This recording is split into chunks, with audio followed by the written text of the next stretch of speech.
ഓം ശാന്തി.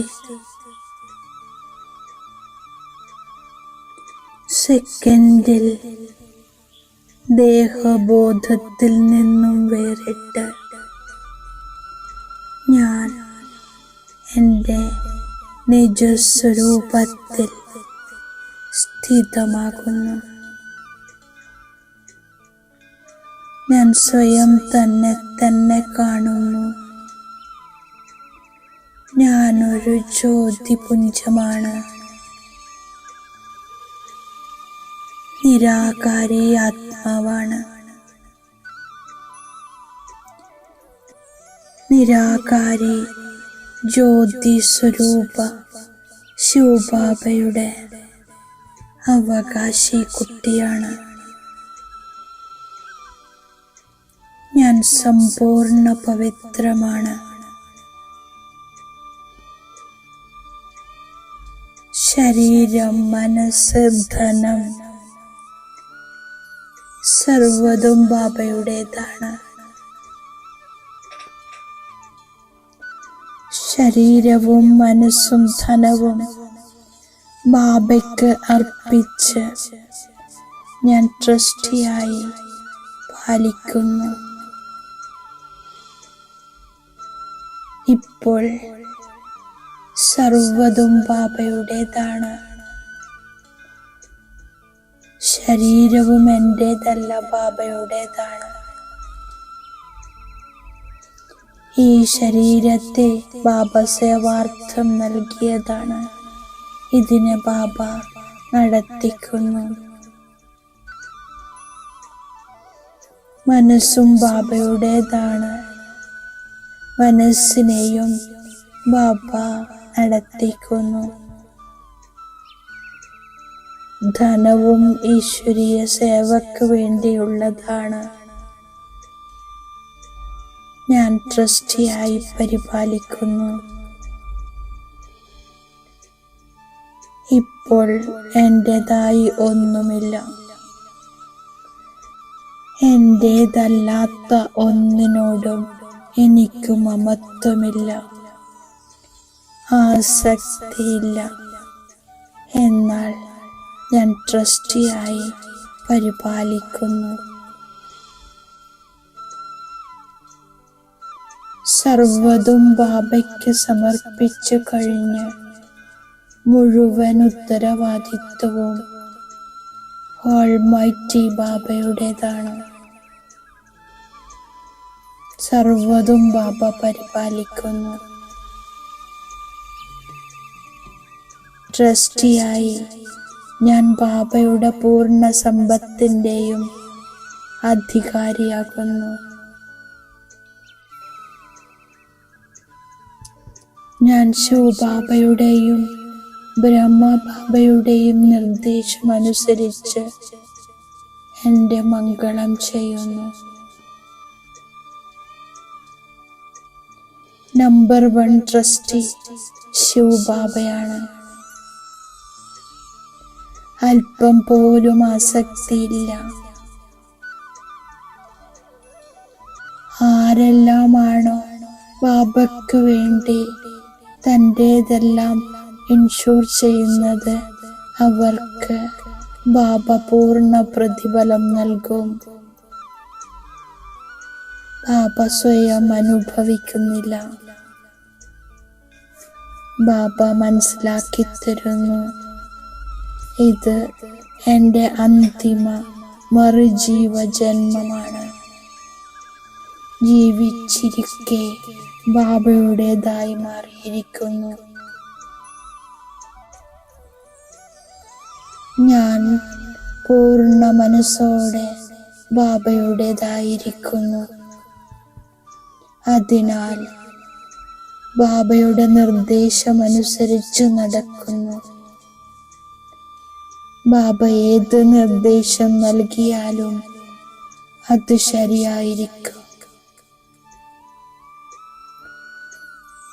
ബാബ ഇവിടെ കുറച്ചു സമയത്തേക്ക് മാത്രമാണ് വരുന്നത്.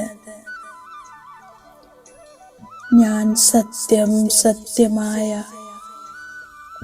മുക്തി സേനയിലാണ്. ഭക്തിമാർഗത്തിലും ഈശ്വരാർത്ഥ ദാനം പുണ്യം ചെയ്തിരുന്നു. അല്പകാലത്തേക്കുള്ള ഫലം ലഭിച്ചിരുന്നു. ഇപ്പോൾ ബാബ വന്ന് കർമ്മം പഠിപ്പിക്കുന്നു. ഇതിലൂടെ ദുഃഖമുണ്ടാകില്ല. ബാബ നമ്പർ 1 ട്രസ്റ്റിയാണ്. ബാബ പറയുന്നു, എല്ലാം കുട്ടികൾക്ക് വേണ്ടിയുള്ളതാണ്.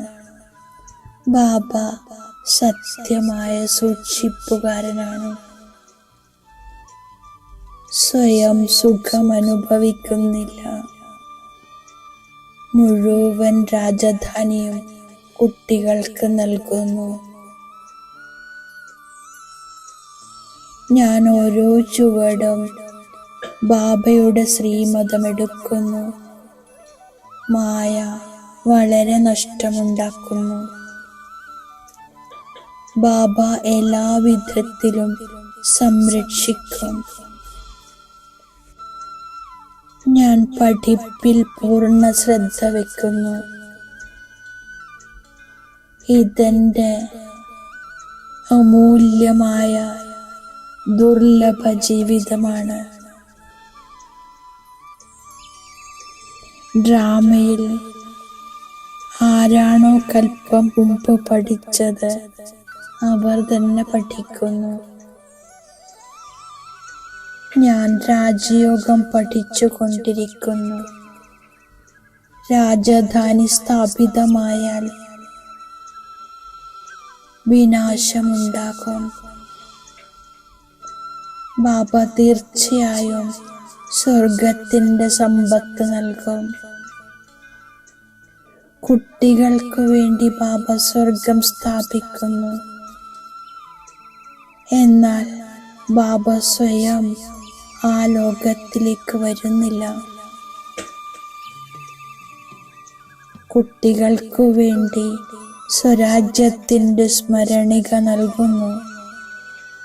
അതിനാൽ അതെടുക്കുന്നതിന് ഞാൻ യോഗ്യനായി മാറുന്നു. സെക്കൻഡിൽ ജീവൻ മുക്തി അഥവാ സെക്കൻഡിൽ ചക്രവർത്തി പദവി. ബാബ ദിവ്യ ദൃഷ്ടിദാതാവാണ്. ഞാൻ ഡ്രാമയെ സാക്ഷിയായി കാണുന്നു.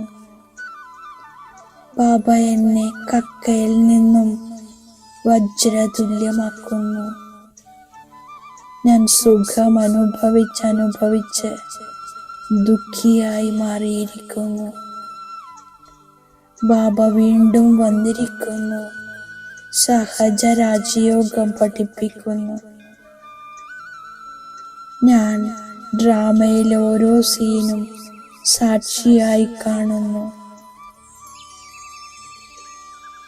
ബാബ ഇൻഷുറൻസ് പ്രമുഖനാണ്.